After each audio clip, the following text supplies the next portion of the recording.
So MaXXXine is the third film in Ty West's X trilogy of horror films, which it's kind of interesting how this franchise has come about, because like it just like arrived like really quickly, because like we got like the first two entries in 1 year, with X and Pearl, which were both shot like back to back, and then we had to wait a few years, and then we got MaXXXine. So pretty quick timing here for this little horror trilogy.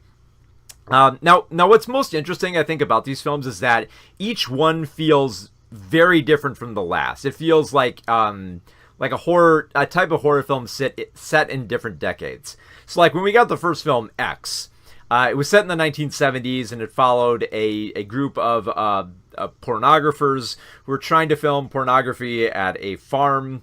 And then, of course, we learned that the people who were running the farm were made aware of this, and they start fighting back in the most brutal ways.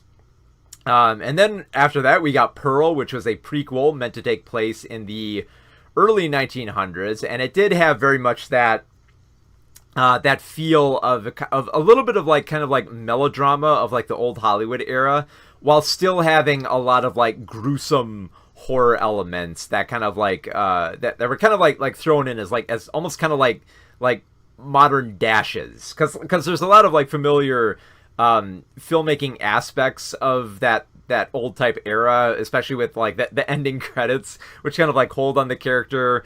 And it's kind of like an interesting dynamic, because like the 70s film felt a lot like kind of like a Texas Chainsaw Massacre, like that, with kind of like that leading into that exploitation.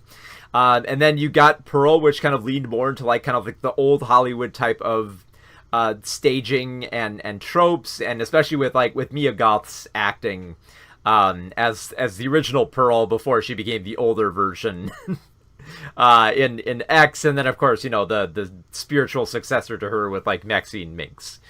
So now we get MaXXXine, which is meant to be more or less like the prequel to X, which continues with the character of Maxine, we haven't seen for a while.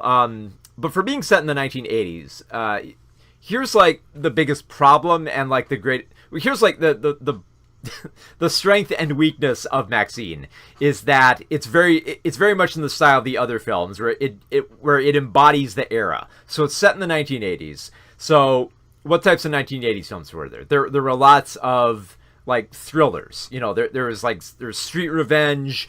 There was lots of gruesome violence. There was the Satanic Panic. There was the advent of home video. And the video nasties era. So those are all pretty much elements I expected to be in MaXXXine. And like for a film that wants to like embody the elements of that era, I think it's intriguing. I think the problem is that a lot of the film kind of like rests on the laurels of that type of genre. Because like X felt like it was adding a little bit of something to like that exploitation era by exploring a little bit more of like the culture shock of it, much in the same way that like that Pearl was adding in like those modern horror touches into that old Hollywood like melodrama vibe. And here with MaXXXine, it just kind of feels just like an 80s thriller, which like if that's like, because like I said, I kind of more or less expected that. But if you're expecting anything more, that like it would add something to that, like just take that 80s aesthetic and then throw like a few extra touches into it that would kind of surprise here and there, you're kind of gonna be let down. Because like if you have seen like a lot of like 80s thrillers, you're probably gonna walk out of this film and just be like, yeah, okay, yeah, that felt like watching one of those like B-movie thrillers all about like revenge and violence from the 1980s, but it doesn't really feel like a lot much else. So the story is that MaXXXine, once again played by Mia Goth, is trying to graduate from pornography into a horror, into being like a horror movie star. And she gets her big break with this upcoming sequel to a direct-to-video film called The Puritan.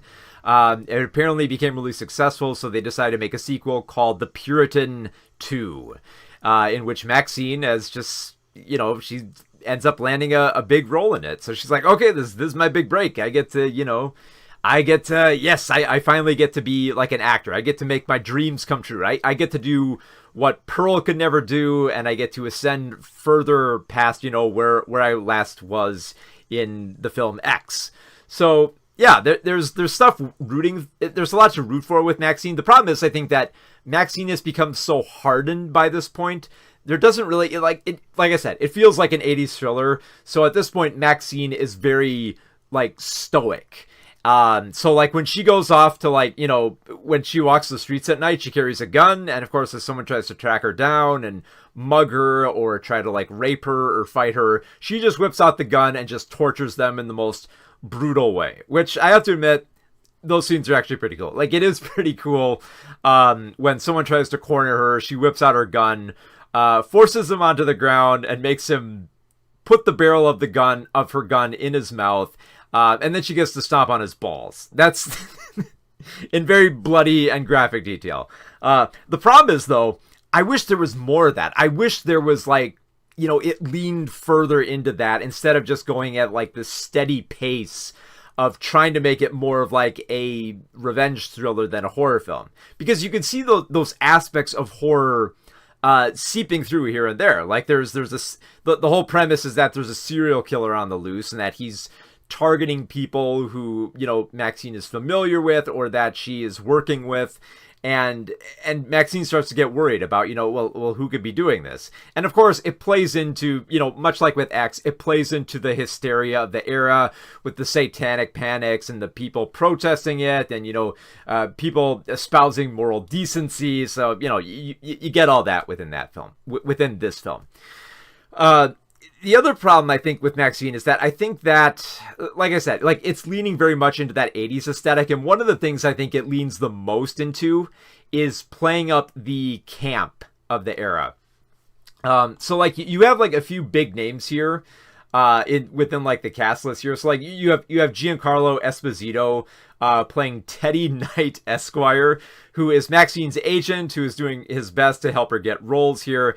And it was nice to see Esposito in a role where, like, he's not just playing, like, like the calculative villain here. Like, I like him playing this kind of, this agent who, like, has, like, ridiculous dress, and, I love the way that he talks to MaXXXine. But it feels like he's having, like, they do try to play up these roles like they're having fun.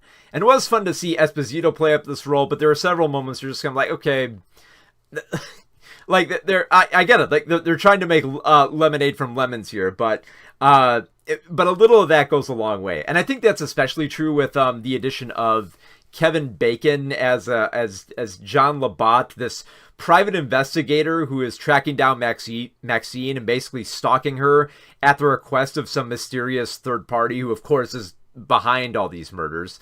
And Bacon, he's playing up his role, like he's trying to be extra sleazy and smarmy with the way that he dresses in these, like, loud suits, and just invites MaXXXine to dinners, or just like yeah, this is my business, just tracking people down and just videotaping them without their consent. It's like, it's fun for a bit, but at some point you're just kind of like, okay, I get it. They're playing up these roles, but, like, I don't know. I felt like there had to be a little bit of something more here, because it's mostly just watching these actors just kind of do the best with what they can. Because the material here, like, the whole mystery behind who is targeting MaXXXine is not much of a surprise, especially when you consider the opening here.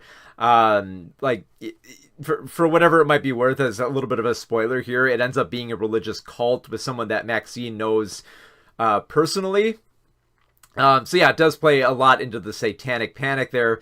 There are a few good roles I liked here. Like, I really did like Elizabeth Debicki as kind of like this hard-nosed director who honestly, you kind of almost suspect that she's going to be a villain, just for how she kind of plays up her role as a strict British director who wants to assert herself in the sleaze of the 1980s scene. She becomes a very interesting character that I almost wish there was a lot more going on with her.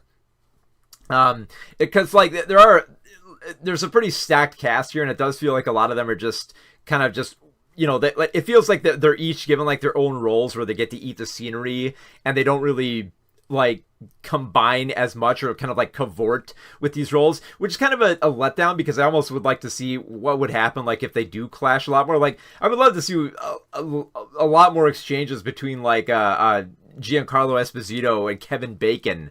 I think they'd have like some really great lines if you force them together in a lot of scenes. But then also you get like Michelle Monaghan and Bobby Cannavale, like they're playing detectives who are trying to track down the serial killer as well, but they're one step behind MaXXXine, and they're mostly just played up as typical detectives. Like they're trying. They are so trying to eat up the scenery with the script they're given here, but it feels like they're trying to perform CPR on the ship. They're trying to inject it with some more energy, some more of that camp value, try to embody more of that era. And it just doesn't come across on the screen. And like I said, like they breeze by them so quickly here. There's not enough time to appreciate all these characters and how they interact with MaXXXine, especially with MaXXXine being such like a stoic pillar that she's almost kind of like a vessel to go through this world, kind of like with Mad Max or Charles Bronson and the Death Wish movies. So like I said, era appropriate, but it felt like there had to be something outside that era to carry that film a little bit more, especially because like if you compare this film to like X and Pearl, just in terms of if all you're coming into this film for is just like the horror and the gore and the violence, this film probably has the least amount of it, and also like the least amount of messed up weird stuff, like how in like Pearl she was having sex with a scarecrow, and then in X there's the scene with like the gators and like the livestock being killed and the shotgun blasts. There was always some memorable weird moment there. And MaXXXine, this film just kind of feels like it's going through the motions. It's just kind of like, okay, this is more or less what we would expect to see out of like an 80s horror thriller, and not much more than that. Like there are moments I remember from Pearl very vividly that I love. There are moments from X that I remember very vividly that I love. There's not a lot of moments in X, and in fact, there's not a lot of moments in MaXXXine. And in fact, if you compare a lot of the scenes in MaXXXine to like X and Pearl, they kind of pale in comparison. Like just compare like the way that like MaXXXine ends in comparison to Pearl. In Pearl, we held on Mia Goth's face where like, she has that uneasy smile she's trying to force after, she's murdered her whole family and wants to, still be a star and realizes that time has passed. And she just like holds that smile for as the entire credits go by, which is, it was creepy and it was like intimidating. It's like, I'm never going to forget that shot. But within MaXXXine, the film ends by holding on a decapitated head that's a prop meant to represent MaXXXine, and it's just like it's lifeless and dead, and it's shocked, and it looks shocked, but it just holds on that, which we've shown to be a prop there as the credits go by, and it's just like it's just lifeless and limp, and it's not intimidating. And of course, I know like it's meant to be a prop, so you can't be as intimidating as you were with Pearl. But I really do think that kind of sums up MaXXXine. Like Pearl felt like it was alive and it held your attention, and MaXXXine just felt like it was kind of going through the motions, trying to get to like this ending by placing the X saga with a 1980s themed finale. And considering how many horror films we've gotten within like the past decade or so that have tried to embody the 1980s aesthetic, MaXXXine isn't even one of like the better ones either. So yeah, it's really very much like a letdown. I wouldn't say like it ruined the franchise for me, but it does feel like a very stock horror film and a very limp way to end this trilogy, especially when you compare it to X and Pearl. So yeah, MaXXXine is definitely the weakest of this trilogy.